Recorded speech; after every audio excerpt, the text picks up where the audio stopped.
දැන් ඔබතුමාගේ වාහනේ ප්‍රශ්නේ මොකද දැන් වෙලා තියෙන්නේ? අපි දැක්කා වාහනේ පටවගෙන එහෙම යනවා. ඔව් දැන් මෙහෙමයි මම මේක පෙන්වන්න ඕනේ. වාහනේ දැන් මොකද හේතුව දැන් මේ වාහනය කස්ටම් එකේ අවංක ඔෆිසර් කෙනෙක් කිව්වා සම්පූර්ණ වංචාවක් මට කරලා තියෙන්නේ කස්ටම්ස් එක විසින්. එතකොට තව දුරටත් මේක වාහනේ වැඩකුත් නැහැ. මේක රෙජිස්ටර් කරපු වාහනයක් අන්රෙජිස්ටර්ඩ් කියලා මට විකුණලා පොත තියෙන සෙන්ට්‍රල් ෆිනන්ස් එකේ කියලා මම කලින්ුත් කිව්වා. දැන් මේ වාහනේ ආරක්ෂිත තැනක මම පටවගෙන තියලා ඉවර වෙලා ගරු අධිකරණයට බාර දෙන්න යනවා. ඒ අතරතුර මම තව දෙයක්ත් හෙව්වා. මේ හොරා කාපු කස්ටම් ඔෆිසර් ඉන්නවනේ. මු පුදුම හොරෙක් කියන්නේ මු ඉන්ටර්නැෂනල් ෆුල් ඔප්ෂන් කම්බ හොරෙක්. ඇත්ත වශයෙන්ම. මොකද හේතුව දැන් මේ කාර් එකට මම මේ කාර් එක අලුත් වැඩියා කරනකොට ටයර් සෙට් එක විතරක් 1,25,000යි. මේ අවුරුදු 3ට බැටරි මම දෙපාරක් මාරු කරා. 55,000 දෙකක්. මේ මුළු කාර් එකටම මේ මිනිහා හොර ඩියුටියක් හදලා 93,000 කියලා ඔබතුමාට පේනවා ඇති. මේක මාධ්‍යට ඔක්කොමලට පෙන්නන්න කමක් නැහැ වැටෙන කොලයක්. මෙතිනි 93,000 මේකත් ගෙවලා නැහැ. හොරාට මේ පේපර් සෙට් එක හදලා කස්ටම් ඔෆිසර්ම මේක එළියට දාපු කාර් එකක්.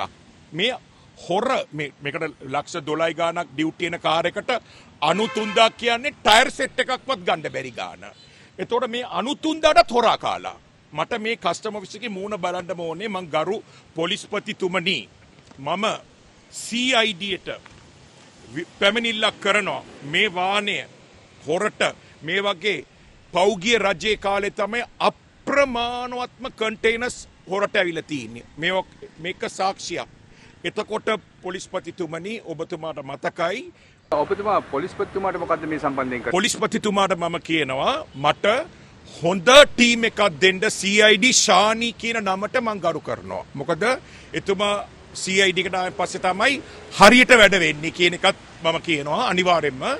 මට හොඳ ටීම් එකක් දෙන්න මගේ වාහනේම තෙල් ගාලා මේ කස්ටම් ඔෆිසර්ගේ ගෙදර හොයලා මෙයාව අනිවාර්යෙන් මම මෙයාට විරුද්ධව වෙනම ලක්ෂ 100කුයි මේ හොරා කාපු ඩියුටි එකත් මේ කස්ටම් ඔෆිසර්ටම රජයට ගෙවන්න කියනවා. ඊට පස්සේ මේ කාර් එක අවංකවම මට අයිති වෙන කාර් එකක් නෙමෙයි. හේතුව මේක රෙජිස්ටර්ඩ් කාර් එකක්. මේකේ පොත තියෙන සෙන්ට්‍රල් ෆිනන්ස් එකේ. මේක ලීස් කරලා ගත්ත මිනිහගෙන් උත් උදරගෙනනේ ඇවිල්ලා තියෙන්නේ. එතකොට මෙතන මහාම ලොකු මා පරිමාණය හොරා ඇවිල්ලා කස්ටම් ඔෆිසර්නේ එතුමාට විරුද්ධව මොකුත් කස්ටම්ස් එකේ ක්‍රියාමාර්ගයක් අරන් නැහැ. එතකොට මේක වීලුවක්.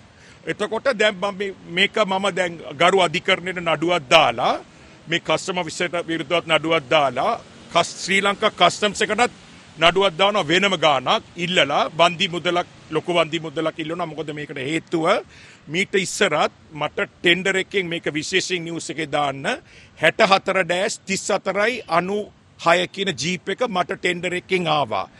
එතකොට ඒ ජීප් එක කස්ටම් ඔෆිසර්ස්ලා කිව්වා මේ ජීප් එක ගන්න එපා අපි ගන්න යනවා ලක්ෂ 8කට ඉන්ටර්කූලර් එකක්. ඒගොල්ලන් 8කට දාලා ගන්නවලු අපිට දාන්න එපාලු කියලා. ඒතකොට කස්ටම් එකේ ජෝසෆ් කියලා මාත් එක්ක අද ජීවතුන් අතර නෑ. මම මේ පරක්කටක් කියන්නේ මේ ජීප් එකත් හොයන්න ඕනේ මොකද්ද උනේ. මොකද නීතිය පෙන්නන්න කස්ටම්ස් එකේ නීතිය ටෙන්ඩර් එකේ නීති උල්ලංඝනය කිරීම සම්පූර්ණයෙන් තහනම්. මොකද හේතුව මේ කාර් එකට පවා මම ලක්ෂ 3ක ඩිපොසිට් එක තියලා මම ගත්තේ නැත්තම් ඒ ලක්ෂ 3 සීස් වෙනවා කියන එකයි. ඒක නිසා පොලිස්පතිතුමනි මෙතන හොර කාර් එකක් මට දීලා තිනවා. මම දැන් මේක ගෝම ප්‍රයෝසමෙන් තියලා ඉවරලා මම CID එකට කම්ප්ලේන් එකක් දාලා මේක රෙජිස්ටර් කරපු කොමිෂනර් ඉන්වෝල්ව් නම් RMV එතුමාවත් හිරේ දාන්න ඕනේ. එහෙම නැත්තම් මේක හොරට හදපු පොත හදපු මිනිහාද කින්ද මන්දද බලලා මේ කට්ටිය ඔක්කොම හිරේ දාන්න. මොකද හේතුව අපි වගේ අහිංසක මිනිස්සු මේක අරන් පාරේ අරන් මේම හොර පොත් අපිට ආයි දීලා නිකන් හරි වුණා නම් කොච්චර දුක අපි වෙනවද අපේ චරිතේට. මම හොඳ කීර්ති නාමයක් තියෙන හොඳ නමක් දිනාගත්ත පුද්ගලෙක්නේ මේ ව්‍යාපාරේ නේද. එතකොට මේ කාර් එක මම දෙපාරක් මම කෙනෙක් ඇඩ්වාන්ස් අරන් වික්කා. ආයි මට රිෆන්ඩ් කරන්න වුණා. හේතුව මේක මොකුත් කරන්න බෑ. මේ හොර ඩොකියුමන්ට්ස් මට දීලා මේකේ පොත මං කිව්වේ මේක ආයි අන්රෙජිස්ටර්ඩ් කරන්න කිසිසේත් නීතියක් නැහැ රෙජිස්ටර් කරපු එකක්. රෙජිස්ටර් කරලා තියෙනවා නම් ඒකේ ඉතුරු හොර ඩියුටි එක කස්ටම් ඔෆිසර් තමයි ගෙවන්න ඕනේ. මොකද එයා වග කිය යුතුයි. මේ මිනිස්සු ආරක්ෂා කරනවා. අනිත් එක තමයි මම විශේෂයෙන් කියන්න ඕනේ. ඔබතුමාට මතකයි කොටිගාන කාලේ සෙස්නා ප්ලේන් එකක් බෝම්බයක් අටවලා ඉන්ලන්ඩ් රෙවෙනියු එකට කුඩු වෙන්න ගැව්වා. මතක ඇතිනේ ඔබතුමාට ඒ ප්‍රවෘත්ති ඔක්කොම.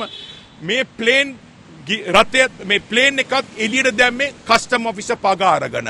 මුන් හිතුවොත් කුඩු නෙමේ ඕන එකක් ලංකාවට ගේන්න පුළුවන්. ඒක නිසා මේ මිනිසුන්ට නීති රීති ගොඩාක් තද කරන්න කියලා මම ගරු ජනාධිපතිතුමා ඉල්ලනවා. මේ ආයත අර 3න් 2ක පංගුවක් මොනවද දෙනවා ඒවා මොකුත් දෙන්න අවශ්‍ය නැහැ. ඒ මුදල් ඔක්කොම රජයට ගන්න ඕනේ. හොඳ පඩියක් දෙනවා නම් ඒගොල්ලන් වැඩ කරන්න ඕනේ. අලුත් ටීම් එකක් ගේන්න කියලා කියනවා. පරණ මිනිස්සු අයින් කරලා අලුත් මොකද ගරු ජනාධිපතිතුමා හොඳ ආදර්ශමත් දෙයක් පෙන්නලා තිනවා. එතුමා മന്ത്രി ගොල්ලගේ මේවා ගන්න විශ්‍රාප මැටු ගන්න අරවයි අනවශ්‍ය වියදම් ඔක්කොම කපලා තිනවා නම් මේ මිනිස්සුන්ට අපි හොරා කරන මිනිස්සුන්ට හොරා කන්න දෙනවා. දැන් මේකම හොරා කාලා ආයි 3න් පංගුවක්කුත් දැන් මේ කාර් එකේ නිකා හරි මම දැන් මුදල් ගෙවුවෙන් පස්සේ මේගොල්ලන් බලන් ඉන්නවා ඒ රිවෝඩ් එක ගන්න. ඒක අරන් තිබ්බොත් ඒක අරන් තියනවද කියලාත් මම DGC කින් අහනවා. ඒක අරන් තිබ්බොත් ආපහු අනිවාර්ය රජයට ගෙවන්න ඕනේ. මොකද මේ වගේ ගොඩාක් ඉන්ටර්කූලර් වගේ වාහන ඔක්කොම හොරා කාලා එළියට දාලා මමට කිව්වේ මේ ඔක්කොම කරන්නේ කස්ටම් ඔෆිසර්. ඔව් ඉන්නවා දැන් මට තව මිනිස්සෙක් ෆයිල් එකක් ගෙනත් දුන්නා. මම ඔයාලට කිව්වේ KLP කුමාර කියන ඒකත් ගිනි තිබ්බ මේ ඉන්ටර්කූල් එක පගාරන් එළියට දාලා කස්ටම් ඔෆිසර් ගිනි ගත්ත CTB බස් එකක 61 නම්බරයක් දාලා RMB ගේ පොත් ඔක්කොම RMB එකත් එක්ක සෙටල් කරගෙන තමයි මේක කරලා තියෙන්නේ. මේ ඉන්ටර්කූල් එකේ chassis number සියල්ල දාලා පාරේ දුවන් ඉන්නකොට මේගොල්ලන් ආපහු ගිහලා ඒක සීස් කරන් ආවා.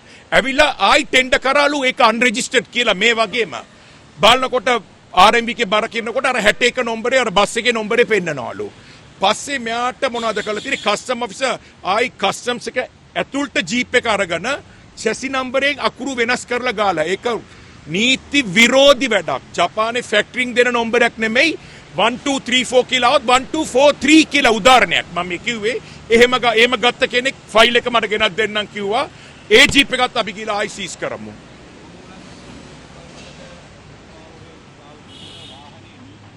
ඔව්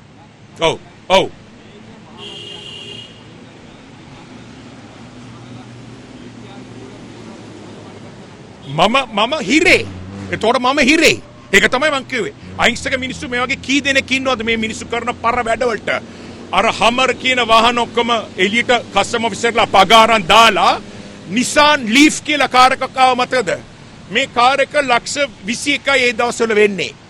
මේ කාර් එක ඉලෙක්ට්‍රික් කාර් එක ඔක කාලයක් යනකොට කිලෝමීටර් 80ක්වත් දුවන්න බෑ. කාර් එක නිකන් මොනවද කියන අසාර්ථක වුණා ලංකාවට. ජෙනරේෂන් 1 කියන කාර් එක. මේ කාර් වල පොත් අරගෙන ගිහිල්ලා මේ හමර් එකට කස්ටම් ඔෆිසරුයි RMB එකයි සෙට් වෙලා ඩිලීට් කරලා අර එළියට දාන ගෙඩි හමර් එකේ chassis අංකේ ඔක්කොම ටික පුරවනවා අර පොතට. ඊට පස්සේ ලීෆ් එක කන්ඩෙම් එක නිකන් ස්පෙයා පාර්ට්ස් එකට විකුණලා දානවා.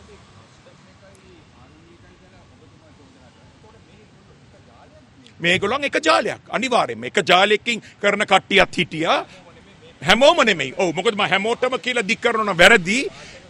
ඔව් 98% කස්ටම්ස් එකේ ඔක්කොම ඉන්නේ මේම කියලා ඕගලන්ගේ කුරාන් පොතේ බයිබලයක් කියලා දියුරලා කියන්න කිව්වොත් ඔක්කොම පගාකාපුන් තමයි ඉන්නේ.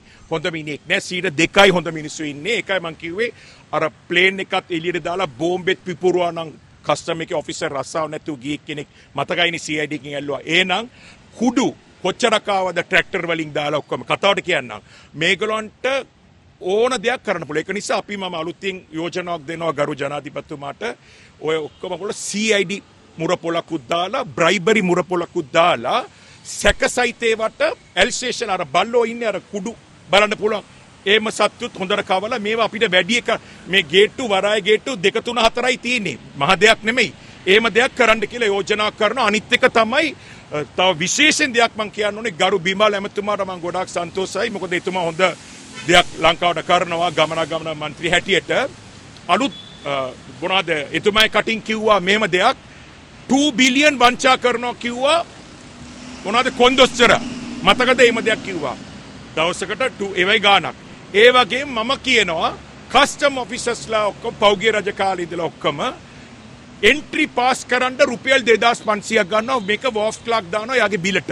මම වෝෆ් ක්ලාක්ලාට බනින්නේ නැහැ. ඒගොල්ලන් පව් මොකද ඒගොල්ලන් ගොඩාක් ඇවිදිනවා එහෙ මේ ලොන් රූම් අර රූම් මේ රූම් කියලා ඇවිදිලා තමයි එන්නේ එන්ට්‍රි පාස් කියලා ඕම එකක් දානවා. එහෙම තියෙනවා බිල් ඕන තරම් තියෙනවා වෝෆ් ක්ලාක්ගේ නම කපලා හරින් ඕවා Facebook දාන්න කියලා මං කියනවා.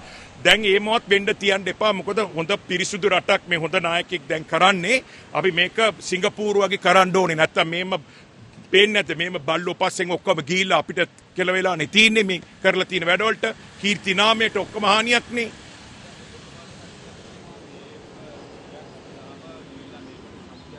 අනිවාර්යෙන් ඒක තමයි හේතුව. එහෙම බය කට්ටියකුත් ඉන්නවා. දැන් මම මේක ප්‍රසිද්ධ සමුදිතගේ ටීවී නම වගේ මගේ ගෙදරටම හොයාගෙන ආවා එක්කෙනෙක්. මට ඇවිල්ලා වැඳලා කිව්වා සර් මගේ ෆයිල් එකත් මට මේම දෙයක් කරා ඔබතුමා උසාවියෙන්ටත් ඔබතුමාට කරපු ඒ ඉන්ටර්කෝල් එකේ ડોකියුමන්ට්ස් මට සුමාන 2කින් හම්බ වෙනවා. මම ඒකත් ප්‍රසිද්ධ කරනවා. මොකද හේතුව ඒකත් කස්ටම් ඔෆිසර් හෙන්න හොර වැඩක් කරලා. එයාම එළියට දාලා මං කිව්වේ ගිනි තිබ්බ බස් එකේ 61 නම්බරයක් ඒකට බස්සලා ඊට පස්සේ ඒක චැසි නම්බරේ ගන්නකොට ඒක රෙජිස්ටර්ඩ් වාහනයක් ආයි ඕකම අරන් ඇවිල්ලා මේ මිනිහා ගෑ ගන්නකොට හොර නම්බරයක් කෙටවලු චැසි නම්බරේ. ඒතර කොච්චර වංචාවක් මේ මිනිස්සු කරනවද? දැන් මම කෙලිම බලාපොරොත්තු වෙන්නේ මේක මොකද දන්නවද? උසාවියෙන් අනිවාර්යෙන් සාධාරණයක් වෙන ලොකු වන්දියක් ඉල්ලලා දානවා. මේකට හේතුව මොකද මම මීට පෙරත් ටෙන්ඩර් එකකින් වාහනයක් ගත්තා. ගත්තන් පස්සේ ඒකේ නීති රීති කස්ටම් එකේ උල්ලංඝනය කරා. ඒක මට රෙජිස්ටර් කරන්න නැතුව ඔබ්ජෙක්ට් කරා. මාස 6 7 8ක් 9ක් ගියා නඩු කතා කරන්න රිට්. ඒ කතා කරපු ඉක්බාල් මොහමඩ් ලෝයර් දැන් ජීවතුන් අතර නැහැ. මම ඒකේ දින්නා. හරිද? කස්ටම්ස් එකේ වාහනයක් වික්කනම් ඒගොල්ලන්ට කිසිසේත් නීතියෙන් නවත්තන්න බෑනේ. ඒක රෙජිස්ටර් කරලා දෙන්න එපාද? මට රෙජිස්ටර් ඒම දෙයක්කුත් කරා. මම ඒ වගේ දේවල් තුනා මං කවට කිව්වේ 64-34 කස්ටම් ඔෆිසර් කෙනෙක් හොරා කාලා ওই ජීප් එක ගත්තා BY ආපුවා. ඒක හොයන්න CIDට වෙනම පරීක්ෂණයක් දෙනවා. මොකද ඒකට මම වැඩි මුදලක් දාලා සල්ලි මට ආපු වාහනේ DGC පෙරේරා කියලා ඒ කාලේ හිටියේ උඩට එන්න කියලා මේ අපේ කස්ටම් ඔෆිසර් දාන වාහනේ ඔයා ගත්තානේ මෙන්න කියලා දවස් දෙකකින් පස්සේ මගේ පේ ඕඩරේ ආපහු මගේ අතට දෙනවා. මොන වීලුවක්ද මේක? ඔව්.